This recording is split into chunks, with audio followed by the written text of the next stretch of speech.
कि भारत में आज भी ऑपरेशन सिंदूर को लेकर बहुत ज्यादा डिवीजन है, सबकी अपनी अलग अलग राय है और हमारे देश में उसे लेकर बहुत राजनीति हो रही है। लेकिन पाकिस्तान एक स्वर में, एक आवाज में, वहां के चाहे कोई भी नेता हो, वो दुनिया के सामने अपनी एकता दिखा रहे हैं। ये एक बहुत बड़ा फर्क है। इसलिए तुम पाकिस्तान से छीन नहीं सकते। उस खुदाए बुजुर्गों बरतर की कसम है कि अगर तुमने ये हरकत की तो दोबारा तुम्हें वो सबक सिखाएंगे कि तुम्हारा तुम कानों को हाथ लगाओगे पाकिस्तान का। तुम इनके अंदर इतना आत्मविश्वास कहां से आ रहा है? इतने बड़े बड़े दावे ये कैसे कर रहे हैं? इतनी बड़ी बड़ी धमकियां कैसे दे रहे हैं? ये सब करने की बजाय उन्हें संवैधानिक रास्ता अपनाना चाहिए। अब आपको आज की दूसरी बड़ी खबर बताते हैं। पाकिस्तान के प्रधानमंत्री शहबाज शरीफ ने सिंधु जल संधि पर भारत को एक नई धमकी दी है। शहबाज शरीफ ने कहा है कि भारत ने अगर पानी रोकने की कोशिश की तो पाकिस्तान इसका एक बहुत बड़ा और निर्णायक जवाब देगा।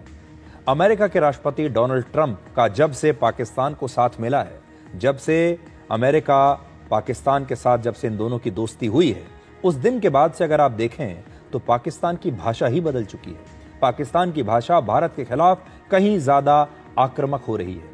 और आज ऐसा लगता है कि पाकिस्तान के जो बड़े बड़े नेता हैं, प्रधानमंत्री हैं, उनके आर्मी चीफ हैं, जो भारत को आज लगातार धमकियां दे रहे हैं, ये भाषा इनकी है या अमेरिका की है? इनके अंदर इतना आत्मविश्वास कहां से आ रहा है? इतने बड़े बड़े दावे ये कैसे कर रहे हैं? इतनी बड़ी बड़ी धमकियां कैसे दे रहे हैं? उसके पीछे है अमेरिका का साथ, उसके पीछे हैं डोनाल्ड ट्रंप, जिन्होंने अब पाकिस्तान को अपना नया दोस्त बना लिया है। और जब से ये नया रिश्ता कायम हुआ है दोनों देशों के बीच, तब से पाकिस्तान के नेता लगभग हर रोज भारत को नई नई धमकियां दे रहे हैं। मैं ये बताना चाहता हूं आज दुश्मन को कि अगर तुम हमारा पानी बंद करने की धमकी देते हो तो ये बात जहन में रखना कि पाकिस्तान की एक बूंद भी तुम पाकिस्तान से छीन नहीं सकते। उस खुदाए बुजुर्गों बरतर की कसम है कि अगर तुमने ये हरकत की तो दोबारा तुम्हें वो सबक सिखाएंगे कि तुम कानों को हाथ लगाओगे पाकिस्तान का। तुम कभी भी। तो आप भाषा देखिए पाकिस्तान के प्रधानमंत्री की, और देखिए कि ये जो नई नई आक्रामकता उनकी दिखाई दे रही है, इसके पीछे कौन हो सकता है? इसके पीछे अमेरिका है। अब पाकिस्तान समझ गया कि अमेरिका हमारे साथ है, और अगर भारत के साथ दोबारा कोई युद्ध जैसी स्थिति हुई तो इस बार 1971 की ही तरह अमेरिका फिर से पाकिस्तान का साथ देगा। और इसीलिए हम लगातार आपको ये बताते आ रहे हैं कि दुनिया में जो शक्ति संतुलन है अब फिर से बदल रहा है। आज प्रधानमंत्री शहबाज शरीफ को जवाब मिला है भारत के नेता असदुद्दीन ओवैसी से। ओवैसी ने कहा कि शहबाज शरीफ की धमकियों का भारत पर कोई असर नहीं पड़ने वाला। ब्रह्मोस है हमारे पास, और फिर उनको भी समझना चाहिए कि उन्होंने खुद कहा कि मैं स्विमिंग कॉस्ट्यूम में था तो मुझे मालूम हुआ कि 9 एयरबेस चले गए। इस तरह की बकवास उनको नहीं करनी चाहिए। आप एक मुल्क के वजीर आजम हैं, आप एक कुछ तो खैर आपको उसका पासो लिहाज नहीं होगा, मगर इस तरह की आप जबान इस्तेमाल कर रहे हैं जो हम पे कोई असर नहीं करेगा। पानी इंडस वाटर ट्रीटी को सरकार ने एबेंस में रखा है। अब एबेंस में रखा है तो बजाय उसके कि आप थोड़ा तब्दीली दिखाते, आप धमकी दे रहे हैं, तो धमकी का असर कुछ नहीं होगा भारत के ऊपर। अब बहुत हो गया। तो असदुद्दीन ओवैसी विपक्ष के नेता हैं, लेकिन आज भारत के साथ खड़े हैं, भारत की सरकार और भारत की सेना के साथ खड़े हैं, और पाकिस्तान के प्रधानमंत्री की इन बातों का, इन धमकियों का जवाब दे रहे हैं। असल में भारत के सारे नेताओं को अब एकता दिखानी होगी। हमारे विपक्ष के जितने नेता हैं उन्हें एकजुट होकर भारत के साथ खड़े होना होगा, जो कि अभी वो हो नहीं रहे हैं। भारत और पाकिस्तान में फर्क ये है कि भारत में आज भी ऑपरेशन सिंदूर को लेकर बहुत ज्यादा डिवीजन है, सबकी अपनी अलग अलग राय है, और हमारे देश में उसे लेकर बहुत राजनीति हो रही है। लेकिन पाकिस्तान एक स्वर में, एक आवाज में, वहां के चाहे कोई भी नेता हो, वो दुनिया के सामने अपनी एकता दिखा रहे हैं। ये एक बहुत बड़ा फर्क है।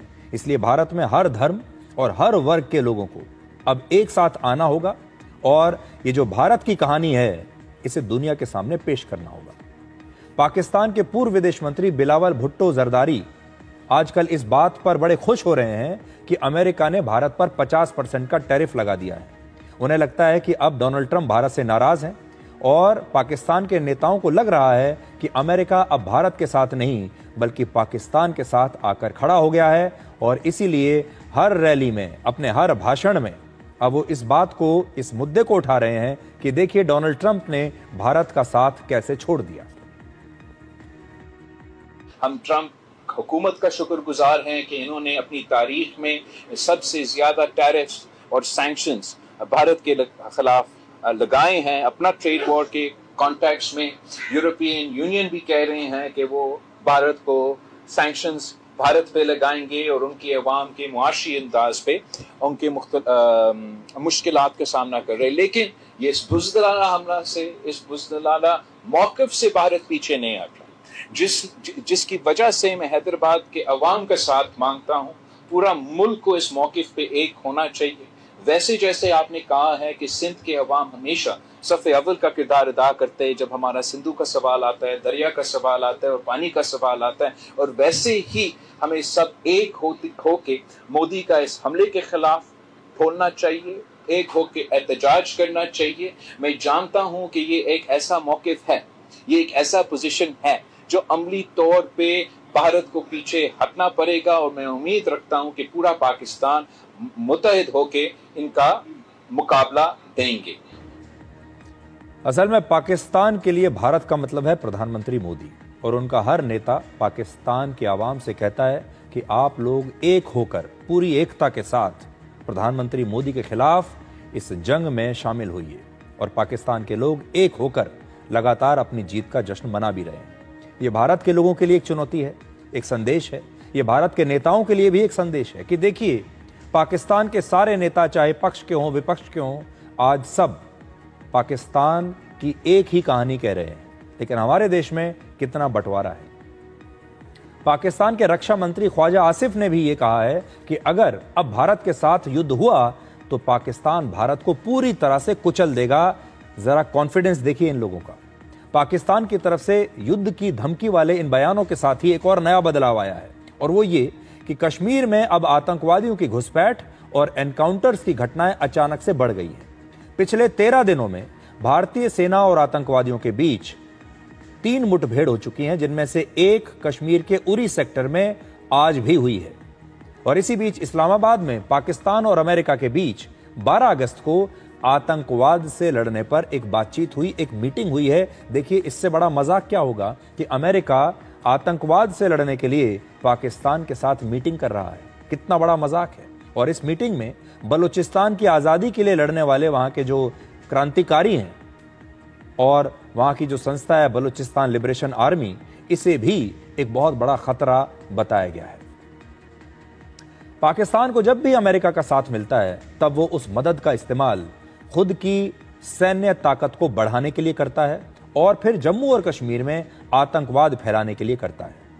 थोड़ा पीछे मैं आपको लेकर जाता हूं। 80 के दशक में अफगानिस्तान में सोवियत संघ का मुकाबला करने के लिए अमेरिका ने पाकिस्तान की मदद ली थी, और तब पाकिस्तान की मदद से अमेरिका ने ही हजारों मुजाहिदीनों को ट्रेनिंग दी थी और आधुनिक हथियार दिए थे ताकि ये रशिया से लड़ सके।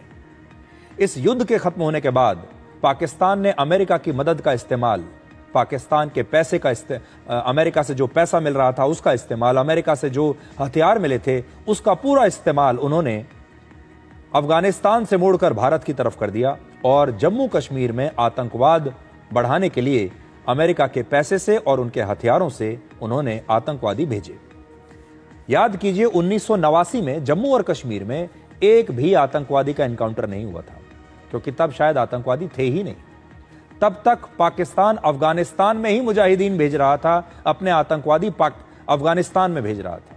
जब अफगानिस्तान से ये आतंकवादी खाली हो गए तो 1990 में जम्मू कश्मीर में 183 आतंकवादी मारे गए। देखिए पहली बार 183 आतंकवादी हमने 1990 में मारे। 3 साल के बाद 1993 में हमारी फोर्सेस ने वहां पर 1300 से ज्यादा आतंकवादियों का एनकाउंटर किया, और यह बढ़ते बढ़ते वर्ष 2001 में हमारी सेना ने 2850 आतंकवादियों का एनकाउंटर किया। यह संख्या 2001 तक आते आते 7 गुना बढ़ गई। और अब भी यह आशंका है कि पाकिस्तान की सेना अब आतंकवादियों को और ज्यादा समर्थन देगी और भारत पर दबाव बनाने की और कोशिश करेगी। 14 अगस्त को पाकिस्तान का स्वतंत्रता दिवस है, 15 अगस्त को हमारा होता है। और इस दिन आप देखिएगा, नोट करके रखिए, पाकिस्तान एक बार फिर से ऑपरेशन सिंदूर को लेकर और वैसे भी भारत के खिलाफ एक नया दुष्प्रचार करने वाला है। अब हम क्या कर रहे हैं? हम ये कर रहे हैं कि भारतीय वायुसेना अब ऑपरेशन सिंदूर के अपने अनुभवों का इस्तेमाल करके अपनी रणनीति में नए बदलाव कर रही है। अब भारतीय वायुसेना एक बड़ा कदम उठाते हुए 200 किलोमीटर से ज्यादा दूरी तक हमला करने वाली मिसाइलों को तेजी से अपने बेड़े में शामिल कर रही है। वायुसेना ने ऑपरेशन सिंदूर में ब्रह्मोस सहित कई और मिसाइलों का इस्तेमाल किया था, जिनकी रेंज 200 किलोमीटर से ज्यादा है। इसका मतलब है कि भारतीय वायुसेना अब बियॉन्ड विजुअल रेंज की लड़ाई में अपना दबदबा बनाना चाहती है। बियॉन्ड विजुअल रेंज की लड़ाई का मतलब होता है 30 किलोमीटर से ज्यादा दूरी पर मौजूद दुश्मनों को मार गिराना। वायुसेना की इस रणनीति के दो मतलब हैं। पहला, अब भारतीय वायुसेना के विमानों को दुश्मन के करीब जाने की जरूरत नहीं, वो दूर से ही अपने लक्ष्य पर हमला कर सकते हैं और ऑपरेशन सिंदूर में भी उन्होंने यही किया। दूसरा, लंबी दूरी से किए गए हमले में जोखिम और खतरा कम होता है। भारतीय वायुसेना के विमानों को दुश्मन के एयर डिफेंस सिस्टम के करीब जाने की जरूरत ही नहीं होगी, इसलिए उन पर खतरा भी कम होगा। भारतीय वायुसेना S-400 एयर डिफेंस सिस्टम की अब 2 और स्क्वाड्रन्स रशिया से लेना चाहती है और S-400 की एक स्क्वाड्रन में रेडार और मिसाइलों के साथ कंट्रोल रूम सहित कई और सैन्य उपकरण होते हैं। S-400 ने ऑपरेशन सिंदूर में 300 किलोमीटर से ज्यादा दूरी से पाकिस्तान के एक सैन्य विमान को नष्ट करके पूरी दुनिया के सैन्य इतिहास में एक नया रिकॉर्ड बनाया है। इतनी दूर से उन्होंने ये किलिंग की है, 300 किलोमीटर दूर से। फिलहाल पाकिस्तान ये मान रहा है कि राष्ट्रपति ट्रंप अब भारत को छोड़कर उनके साथ आकर खड़े हो गए हैं और वो पाकिस्तान का साथ देंगे। और ट्रंप की नजर पाकिस्तान पर भी है और चीन पर भी है। इस समय डोनाल्ड ट्रंप पाकिस्तान और चीन दोनों पर काम कर रहे हैं। ट्रंप ने चीन पर टैरिफ को अब 90 दिनों के लिए और टाल दिया है, यानी चीन को उन्होंने एक नई राहत दे दी है। इसका मतलब है कि ट्रंप की कूटनीति टकराव के बदले डील पर इस समय निर्भर है और वो चीन से टकराव के बदले सौदेबाजी करना चाहते हैं। और यह भी संभव है कि 15 अगस्त को पुतिन और ट्रंप की बातचीत का अगर कोई अच्छा नतीजा निकल आया, दोनों के बीच अगर समझौता हो गया, तो भारत पर लगे अमेरिका के 50% टैरिफ में भी काफी कमी आ सकती है। इसलिए 15 अगस्त को ट्रंप और पुतिन की जो मीटिंग होने वाली है वो भारत के लिए भी बहुत अहम है। और अगर कोई समझौता दोनों के बीच में हो गया तो उसके बाद भारत पर भी ये टैरिफ कम हो जाएगा। लेकिन एक बड़ी बात यह है कि अमेरिका अब पाकिस्तान का नया दोस्त बन गया है। इस पर चीन की प्रतिक्रिया क्या होगी? क्या चीन को यह बात पसंद आएगी? और इसीलिए हम बात में ये कह रहे हैं कि ये रीअलाइनमेंट ऑफ फोर्सेस है, जिसका मतलब यह है कि अमेरिका पाकिस्तान के साथ जाकर खड़ा हो गया। हो सकता है कि चीन अब भारत के करीब आ जाए। अब आपको अपने देश की बात बताते हैं। हमारे देश में आजकल दोस्तों, ये थी आज की हमारी वीडियो। पसंद आई हो तो लाइक शेयर और चैनल को ज़रूर सब्सक्राइब करें। अगर आप भारतीय मीडिया के हवाले से, पाकिस्तान के किसी भी हवाले से आप भारतीय मीडिया के रिएक्शन सुनना पसंद करते हैं तो हमारे चैनल को बेल की घंटी के साथ